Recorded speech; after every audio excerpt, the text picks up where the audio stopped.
Hi guys, good afternoon. Good morning pala. So today is July 3.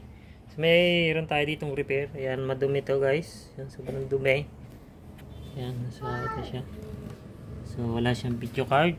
So ang error natin, ayun, CPU, debug error. Ayan, naglalaro sa DRAM at CPU. So no display po siya. Ayan, as you can see. So madumi na rin to, papa-cleaning na rin ni owner. Ayan, as you can see, dami-dumi. So yan ang makikiclean natin. Yan. Sa loob. Yan. Tapos yung mga pants. Yan as you can see. Dumi. Dumi na yung ano. Okay. So ito YGT siya. Yan. Dumi na rin siya dyan. Okay. So yan ang ano. No display. As you can see. So repair natin. So yan. No display yan. So ano gagawin natin ay siyempre tinanggalan natin yung power ng hard disk. Yan. Tapos i-check natin yung RAM, baka sira. Okay, lilinisin lang natin. So ang hirap pag dalawang kamay, dapat tatlong kamay kami tagawak ng cellphone. Okay, wait lang. So yan, natanggal ko na yung RAM, nalinis ko na. So ito yung madumi na isa. Kasi kaya ito puro dumi dito, nahirapan guys yung PSU. Kasi higop na higop guys. Dito siya humihigop sa ilalim. Kasi yung pan na tatlo, puro palabas. Wala man lang papasok. Dapat may papasok po kasi siyang pan. Ayan. So dito may butas naman to eh. Kaya dito may papasok dito. Ayan. Wala kasi puro papasok. Puro palabas siya eh. Ayan. So nahirapan yung ano. So dami ng ano. Dumi. Ayan. Ayan, dumi ng ano. Pan. So ayan. Pause lang natin, gawa ng nahirap magkamali. So nalinis ko na ito guys. So kabit natin. So nag-tutorial tayo.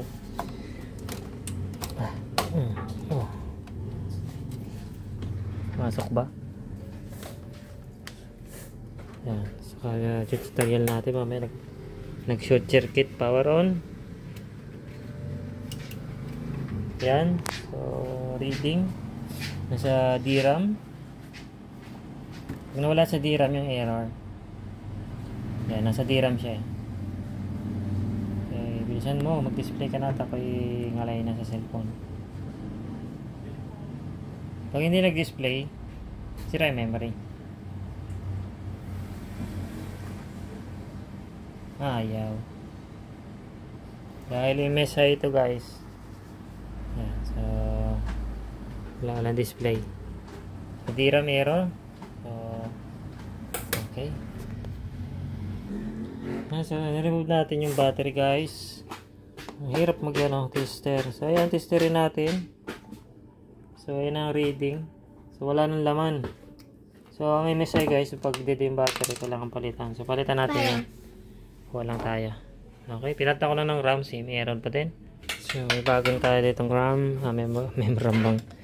May bago tayong ano, CMOS. Lagyan na natin. Tingnan natin kung magre-read. So, on. So, tingnan natin. Naka-DRAM error pa din siya. So, may problema ang DRAM. Yun, nawala. So, oops. Display. Yeah, we have a display. Okay, balik natin yung memory niya. Yan, so na-drain na yung ano, CMOS battery. So ang MSI kasi required po talaga ng ano, required talaga ng may CMOS battery. So try natin ito ibalik kung gagana. Okay. Kasi pag ito yung nakalagay, error din eh. Okay. Yan, tapos so natin. So yan. Power on. So tingnan natin kung naka-DRAM error. Ay, nag-CPU error pa din. Ayan. So CPU error pa din. So lipat na sa kabilang slot. Baka sira talaga yung kanyang memory. So tinayan ko na kasi nag-ano rin kasi kanina. So kaya pinalitan ko yung CMOS battery. Ayan. So turn on and power on. Tingnan natin. So naka-DRAM.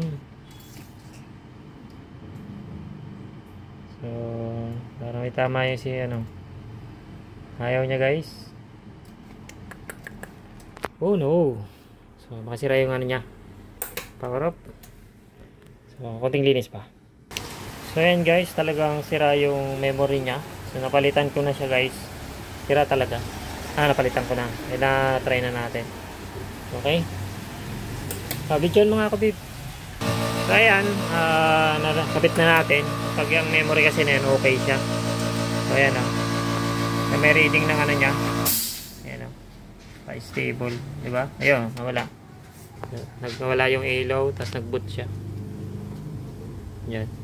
So Pro is yes, you can see. So cleaning na, madumi na, tapos sira pa yung RAM. So nakailang cleaning na ako guys. Nakailang ano na ako eh. Sira talaga to. Ayan. Na-display siya. So, ilang bilis ko na siya guys in-erase. Yan. Ilang bilis ko na in-erase. Wala eh, ayaw. Iba't ibang eraser na yung ginamit ko. Ayaw pa din. So, sira talaga yung RAM. Okay, so, waiting natin approval ng customer. So, post mo natin ang video. For cleaning pa rin to eh. So, yun. Memory damage. Ayan, so, cleaning na siya. Ayan. Tapos, malapiton guys. Sobrang lupiton nito. So, buti na lang Intel ang processor kung ito yung AMD, sira na to. So, nakasurvive siya guys. Yan. So, ngaloka, naluma na yung motherboard. So, hindi nasira yung processor. So, may display to guys. Hindi tinanggal yung ano, yung sa heatsink. Hindi tinanggal yung ano, plastic. So, malupiton talaga to. Oh, may warning pa. Oh. Malupiton ang dumali nitong ano. Hindi tinanggal yung heatsink. Ay, yung ano, heatsink. Hindi tinanggal yung plastic sa heatsink. So malupitan talaga. Buti hindi nasira yung ano. Wala mo lang thermal tape paste yung ano. Ang lupit. Madumay. Cleaning. So remove na natin to. Malupitan ang dumali na ito. Okay.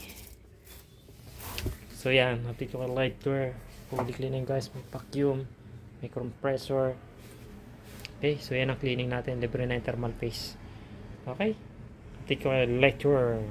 Good afternoon. Ito na po yung ating finished product. So, naayos na rin natin ang wiring yan, guys. Ayan, nakatay na po yan. So, tinago na natin yung wire para di kita. Bali, itong isa pala, guys. Shorted pala to. Itong ilaw na nasa harap. Itong wire na to. Pag sinalpak, nawawala yung ilaw. So, shorted siya. Di na rin pala nagana. So, ayan siya yung wiring. Ayan. So, you can see. Ayan, maganda na yung wiring niya. Ayan. So, may display na siya guys. Ayan, may password. So, may ari. Po siya. Gumagana namang maayos. Okay. So, perfect. Okay. Malinis na yan guys. Tapos yung pan pala guys, kasi puro out pala, tatlo yung pan. So, ang ginawa ko, dahil may butas naman dito. Ito yung in. Kasi meron naman dito butas. In dito. Para umilaw din yung ilaw niya. Kasi ito, pundido na pala yung ilaw niya dito guys. Hindi na nailaw. Ayaw umilaw ng ilaw dito. Pundi na. Tapos ito, sira na to. Shorted ito guys. May shorted siya na ilaw. So, hindi kasi hindi iilaw kapag nakasalpak siya. Minsan umiilaw pero nakahang. Hindi siya nag-change ng kulay. So, sira siya. So, nalinis na yan guys. Maganda na rin yung wiring sa loob. Yeah. Okay na po siya. So, hanggang dito na lang guys. Thank you for watching. See you in the next repair. Bye for now.